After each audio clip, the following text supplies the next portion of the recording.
大家好，聖誕節快樂啊！咁樣咧就大家可能又睇到我聖誕夜市啦，仲喺度 post 緊㗎，仲有20零個短片。咁然之後咧，我個呢個第一次嘅呢個史詩旅行車嘅喺歐洲西班牙之行咧，就仲有差唔多70-80條片。我諗要排到明年1、2月先至可以完全搞掂晒我手頭上嘅呢個視頻啦。咁我又嚟到呢個史詩級旅行西班牙篇第2篇啦，依然都係非常之精彩嘅。雖然咧就冇第一集咁多視頻，因為我哋咧就同屋企人嚟玩啦，就唔可以日日咁樣吹水係嘛。咁大家見到泳池啊，我哋呢度哇，呢度後邊咧就係西班牙高原。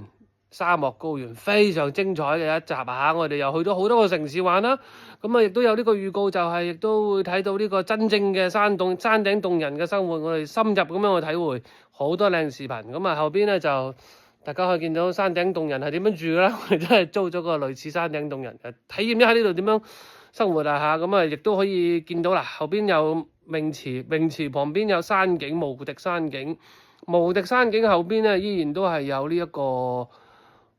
少不了嘅呢個小涼亭啦，大家可以見到雖然係有啲涼啊，但係有太陽嘅時候咧，可以一樣可以喺出邊食嘢，喺出邊飲嘢，一樣喺出邊玩嘅，非常之精彩啊！呢一期嘅視頻咧，可能要到2、3月先至睇到啦。咁然之後我又會翻韓國啦，好嘛？